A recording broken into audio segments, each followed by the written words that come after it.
Dave's Killer Bread is ready to rock your January reset with killer taste, killer nutrition, and a chance to win a VIP concert prize pack. Text RESET to 73876 to enter. No purchase necessary. Visit daveskillerbread.com/reset for details. At Kroger, an annual Boost membership just got even better. Now you can choose from Disney Plus with ads, Hulu with ads, or ESPN Plus on us when you sign up. Plus, enjoy unlimited free delivery, double fuel points, exclusive offers, and free items. Sign up for a Boost membership today. It's an easier way to save, including new streaming options to relax with while we deliver your groceries. Kroger, fresh for everyone. Restrictions apply. See site for details. From Hollywood, it's time now for... Johnny Dollar. This is Orrin Vance. Orrin Vance? Yeah, you sent me up to Ossining 7 years ago, you remember? Huh? Oh, yes, I think I do. You know, I thought a lot about coming out and killing you, Dollar. Mm-hmm. But instead, I'm going to do you a favor. Yeah? Yeah. I think maybe you and I can work out something. You know, this sounds like double talk to me. Don't you give me any routine, Dollar. I heard 'em all. I'm calling you with information about the Todd case. Todd?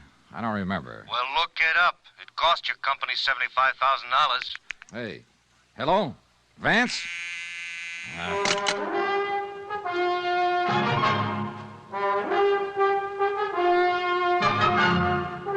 Tonight and every weekday night, Bob Bailey in the transcribed adventures of the man with the action-packed expense account, America's fabulous freelance insurance investigator. Yours truly, Johnny Dollar.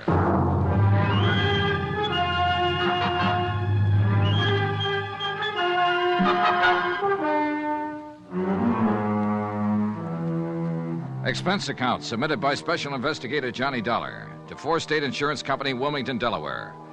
Attention, Mr. Don Freed, Chief Investigator, Claims Division. Since your office authorized me to conduct certain inquiries based on new information supplied by Orrin Vance, I am billing you accordingly. The following is an accounting of expenditures during my investigation of the Todd matter. Expense account item 1, $1.85. One phone call to Don Freed in Wilmington, Delaware to discuss the burglary that had occurred 6 months before in the Long Island home of Norman Todd. The case was a complete stalemate. The police and the insurance investigators had been unable to locate the thieves or trace any of the loot, which included jewelry, silver, and wearing apparel that had been taken from the residence. I requested Don to forward whatever details they had, along with an accurate list of the stolen items and complete descriptions.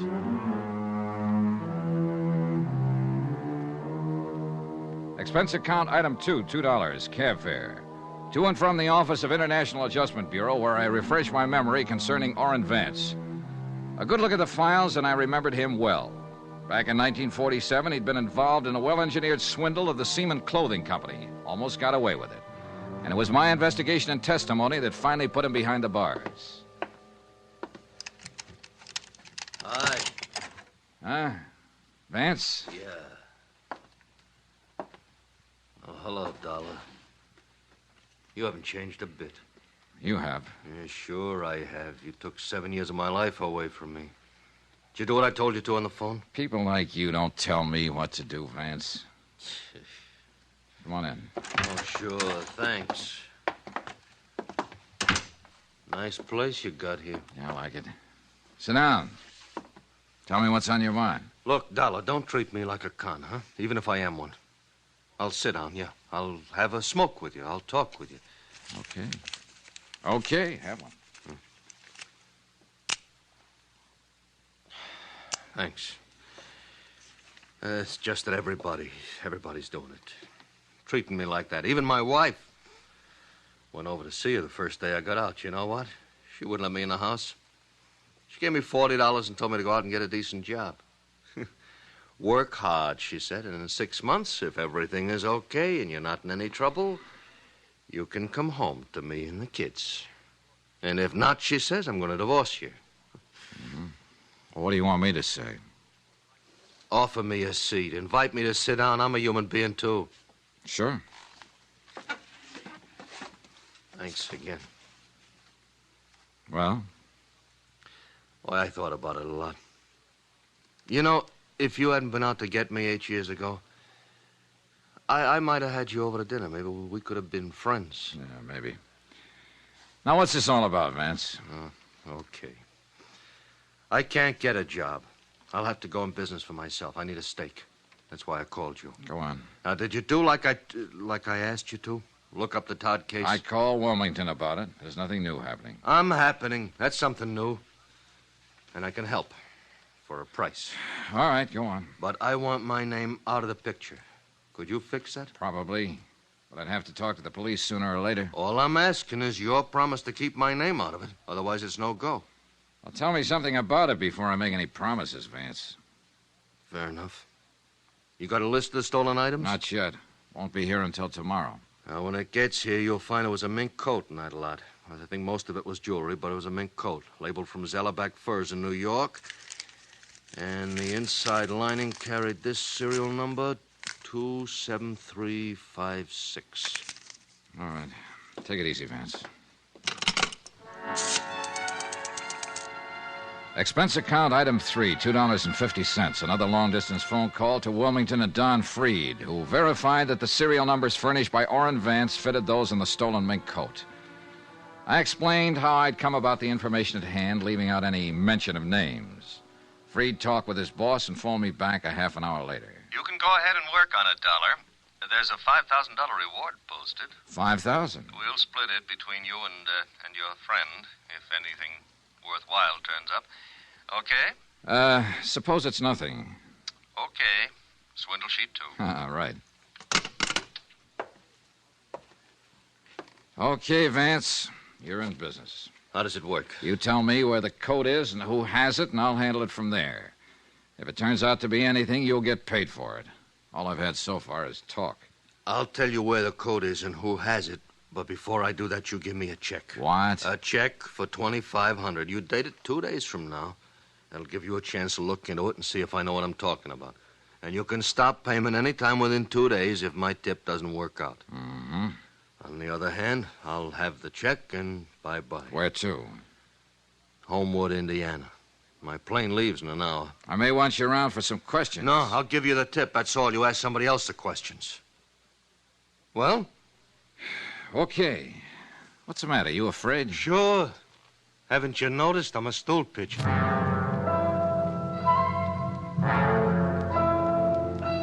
I noticed, and it worried me. But I arranged for him to have the post-dated check in return, for which he gave me a name and an address. Gloria Tierney, 1231 East 57th Street, New York City. Expense account item 4, $3, cab fare to the airport. I saw Orrin Vance off on a westbound plane to Indiana. 45 minutes later, I boarded Flight 37 for New York. Expense account item 5, $18.85. The cost of getting me from Hartford to New York. I checked in at the New Weston and went directly to the Metropolitan Police Station, where I asked if Gloria Tierney had a record. A check in the police files revealed that she was not listed. About 7 o'clock, I had a bite to eat, and then I walked over to the 57th Street address, a small apartment building.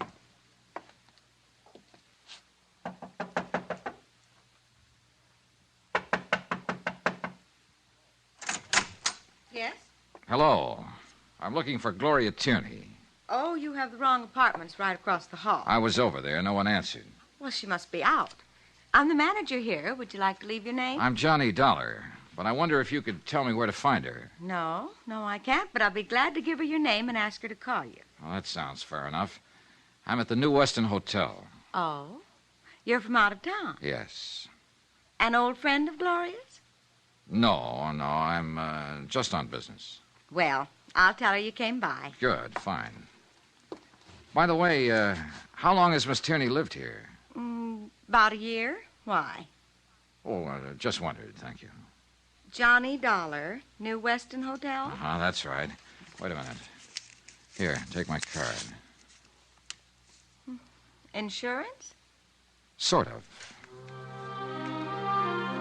The apartment house manager, it said Ethel Stromberg on the mailbox, smiled politely and closed the door. I went outside the building and took a plant across the street. I waited around for about 3 hours and saw no one go in or out of the building. I went back to my hotel. About midnight, the phone rang. Johnny Dollar. Hello, Mr. Dollar, please. Hi, Mr. Dollar. You left word for me. I'm Gloria Tierney. Oh, yes, Miss Tierney.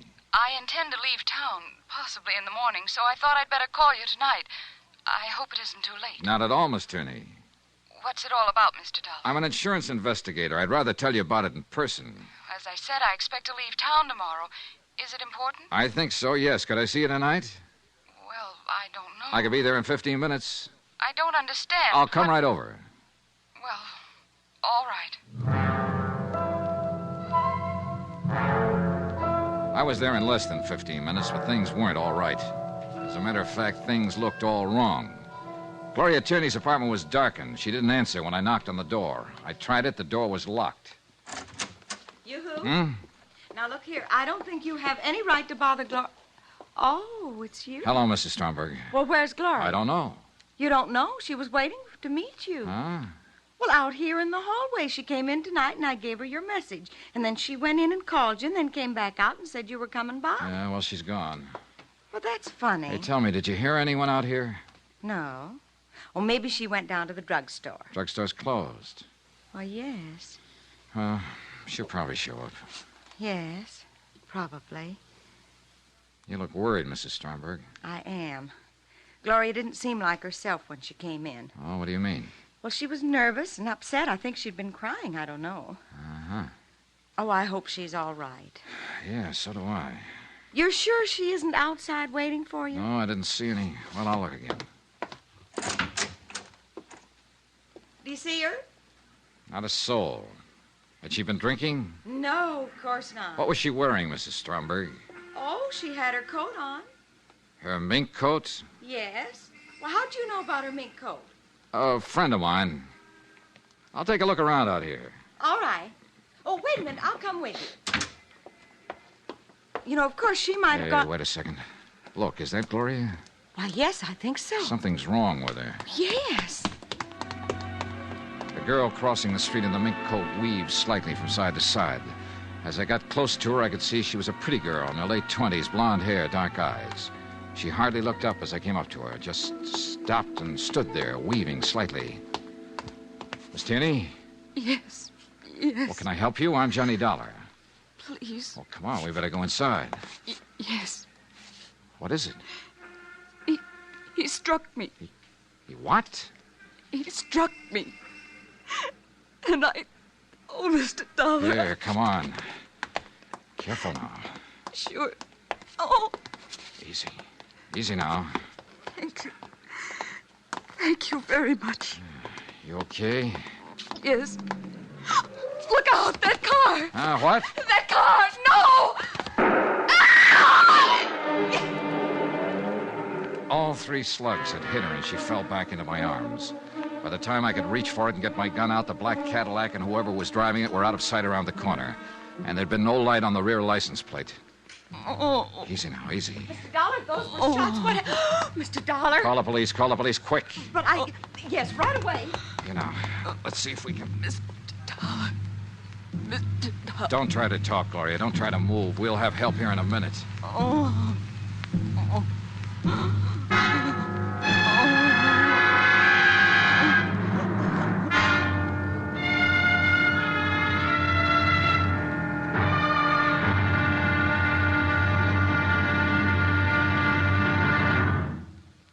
There'll be another intriguing episode in our story of the Todd matter tomorrow. Tomorrow, the same old business of murder, but with a brand new twist. Join us, won't you? Yours truly, Johnny Dollar.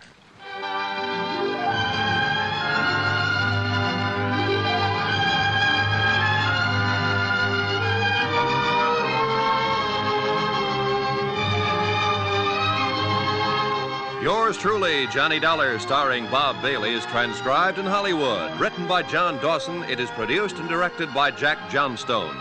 Be sure and join us tomorrow night, same time and station, for the next exciting episode of Yours truly, Johnny Dollar.